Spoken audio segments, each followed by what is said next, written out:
अस्सलामुअलैकुम, welcome to my kitchen. आज आपके लिए रमज़ान के लिए बहुत ही ज़बरदस्त आइडिया लेकर आई हूँ। जैसे कि आजकल टमाटर सस्ते हुए हैं तो इससे हमें फ़ायदा उठाना चाहिए। जिससे ढेर सारी ग्रेवी बना के रख सकते हैं जो कि रमज़ानुल मुबारक में बहुत आसानी कर देगी। कम मेहनत के साथ बहुत ही जायकेदार सालन तैयार हो जाएगा। इस मास्टर ग्रेवी को तैयार करने के बाद आप एक की बजाय 10 डिशेस एक टाइम में तैयार कर सकते हैं। इस काम को इतना आसान कर देगी। ये नहीं कि ये मास्टर ग्रेवी सिर्फ आप चिकन और मटन का कोरमा बनाने के लिए ही इस्तेमाल कर सकते हैं, बल्कि आप सिंपल कोई भी आपने डिश बनानी हो जैसे कि आलू सब्जी वगैरह कुछ भी आप बनाएंगे, इससे बहुत ही ज़बरदस्त टेस्ट आएगा। इस मास्टर ग्रेवी को आराम से 1 माह के लिए स्टोर कर सकते हैं और रमज़ान में कुकिंग को आसान बना सकते हैं। वर्किंग वुमेन्स के लिए भी ये एक बेस्ट ऑप्शन है। एक दफ़ा बनाएं और पूरा रमज़ान इंजॉय करें। तो चलिए फिर इस मास्टर ग्रेवी को बनाना स्टार्ट करते हैं। मास्टर ग्रेवी बनाने के लिए सबसे पहले 2 किलो प्याज लेंगे और इसको इस तरह साइज में कट कर लेंगे। ना बहुत ज़्यादा मोटे हों और ना बहुत ज़्यादा बारीक हों, बस आपने सिंपल इसको कटिंग कर लेनी है। उसके बाद टमाटर लेंगे। टमाटर बस साफ़ सुथरे होने चाहिए, गले सड़े नहीं होने चाहिए। और उसके बाद 1 पाव लहसुन और 1 पाव ही अदरक ली है। अदरक को मैंने छील लिया है, लेकिन इसके हम छोटे छोटे स्लाइस में कट करेंगे। अदरक को कट करने के बाद साइड पे रखेंगे। तो इसके बाद टमाटरों को भी कट कर लेंगे।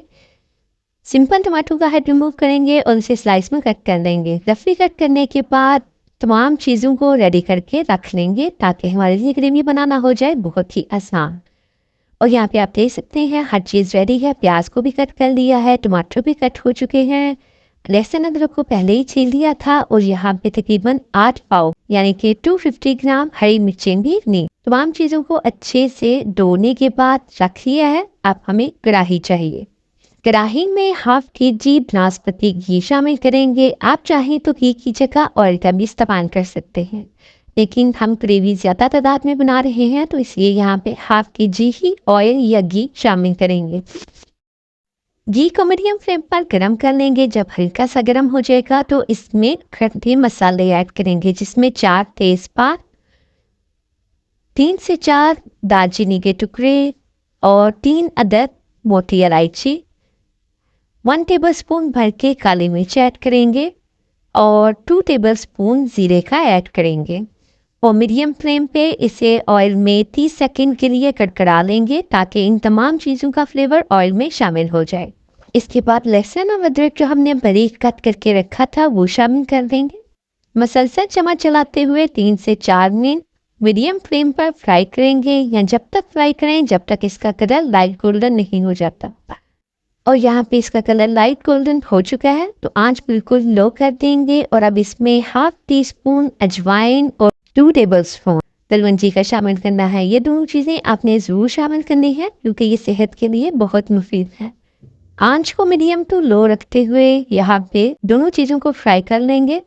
और जैसे ही कुछ सेकंड्स गुजरेंगे तो आप इसमें हम हरी मिर्चें ऐड कर देंगे। और यहाँ पे 8 पाव हरी मिर्चें जिन्हें मैंने कट कर लिया है वो शामिल करेंगे और इसे भी तकरीबन 3 से 40 सेकंड हम ऑयल में फ्राई करेंगे। इससे बहुत ज़बरदस्त ग्रेवी का फ्लेवर आएगा। हरी मिर्चों के फ्राई करने से ग्रेवी बहुत ज़बरदस्त बनती है, तो आपने ये स्टेप लाजमी करना है। और कुछ सेकंड्स इनको फ्राई करने के बाद प्याज जो हमने कट करके रखे हैं वो शामिल कर देंगे। और यहाँ पे हमने प्याज को बहुत ज़्यादा कलर नहीं देना, बस हल्का सा लाइट गोल्डन कलर देना है, या जिसमें प्याज का कच्चापन ख़त्म हो जाए। और यहाँ पे प्याज को कुके हुए तकरीबन 3 से 4 मिनट हो चुके हैं। और यहाँ पे आप इसका कलर चेक कर सकते हैं कि इसका कलर लाइट गोल्डन हो चुका है। तो बस हमें इतना ही कलर चाहिए। और इस पॉइंट पे मुझे कढ़ाई छोटी लग रही थी, इसलिए चेंज कर लिया है ताकि चम्मच आसानी से सके। और यहाँ पे बादाम और काजू ऐड करेंगे और साथ ही 2 टेबलस्पून के 4 मग्स के ऐड करेंगे। इससे हमें ग्रेवी का फ्लेवर बहुत ज़बरदस्त मिलेगा। टेस्ट तो अच्छा होगा ही, साथ हमें ताकत भी मिलेगी क्योंकि रमज़ान मुबारक है, तो आप इसे ज़रूर ऐड कीजिएगा। 1 से 2 मिनट मज़ीद इसको फ्राई करेंगे। उसके बाद जो हफ्टर कट करके रखे हैं वो शामिल कर देंगे।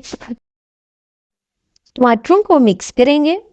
इस ग्रेवी को बनके ज़रा सा भी पानी का इस्तेमाल नहीं करेंगे। टमाटर अपने पानी में ही पकेंगे और इससे ग्रेवी तैयार हो जाएगी।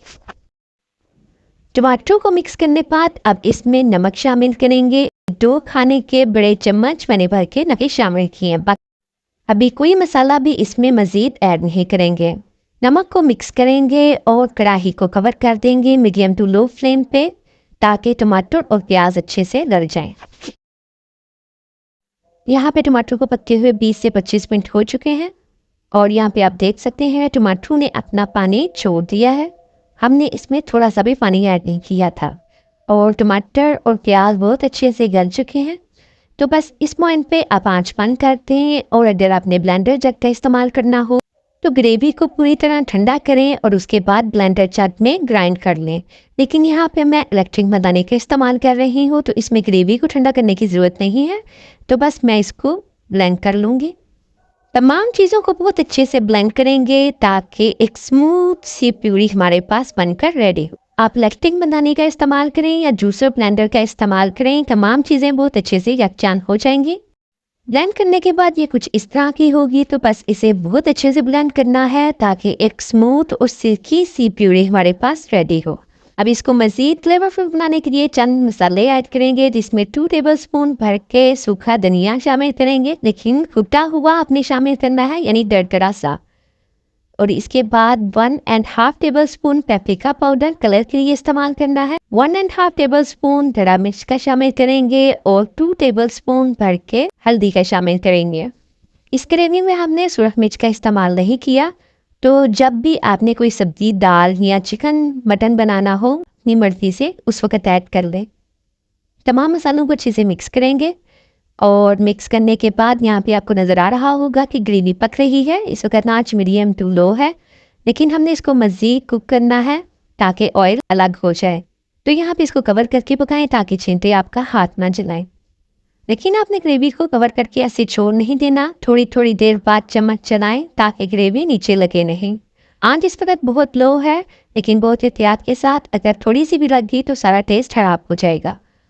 ग्रेवी को मज़ीद खुशबूदार बनाने के लिए यहाँ पे 2 टेबलस्पून भर के कसूरी मेथी के ऐड करेंगे और 2 टेबलस्पून ही भर के गरम मसाले के ऐड करेंगे। दोनों चीज़ों को अच्छे से मिक्स करेंगे और इसके बाद इसको कवर कर देंगे 10 मिनट के लिए ताकि ये अच्छे से कुक हो जाए। और 10 मिनट के बाद ये कुछ इस कंडीशन में है। इस वक्त आप अपने टेस्ट के मुताबिक मसाले चेक भी कर सकते हैं। बहुत ही टेस्टी ये ग्रेवी बनती है। तो बस आंच बंद करके इसको ठंडा कर लेंगे और जब ये ठंडा हो जाएगा फिर हम इसको स्टोर करेंगे। स्टोर करने के लिए आप इस तरह के जिपलॉक बैग ले सकते हैं, छोटे साइज़ के, बड़े साइज़ के, अपने हिसाब से जितनी आपने ग्रेवी को स्टोर करना हो, या फिर आप इसको क्यूब्स की शक्ल में भी स्टोर कर सकते हैं। लेकिन मुझे ये तरीका ज़्यादा ईजी लगा तो इसलिए मैं इसमें ग्रेवी को स्टोर कर लूँगी। इस तरह पैकेट बनाने से ये होगा कि रमज़ान में जितनी ग्रेवी आपको चाहिए होगी आप उस हिसाब से पैकेट निकाल के इस्तेमाल कर सकते हैं, लेकिन एक सालन के लिए एक ग्रेवी का पैकेट इनफ है। इस तरह मैं तमाम पैकेट रेडी कर लूँगी और फिर फ्रीज़र में स्टोर कर देंगे। इस तरह बहुत आसानी हो जाएगी। जब आपने सालन बनाना हो तो आपकी ज़बरदस्ती ग्रेवी निकालें और मज़ेदार सा सालन मिनटों में तैयार कर लें। आजकल टमाटर सस्ते हैं तो रमज़ान से पहले आप मज़ेदार सी ग्रेवी को बना के स्टोर कर लें। होपफुली आपको मेरी आज की ये ग्रेवी की रेसिपी पसंद आई हो। वीडियो अच्छी लगी हो तो वीडियो को लाइक और कमेंट करना मत भूलिएगा। मज़ीद इजी एंड क्विक रेसिपीज़ के लिए चैनल को सब्सक्राइब करें। दुआओं में याद रखिएगा। मिलते हैं किसी नई रेसिपी के साथ, तब तक के लिए अल्लाह हाफिज़।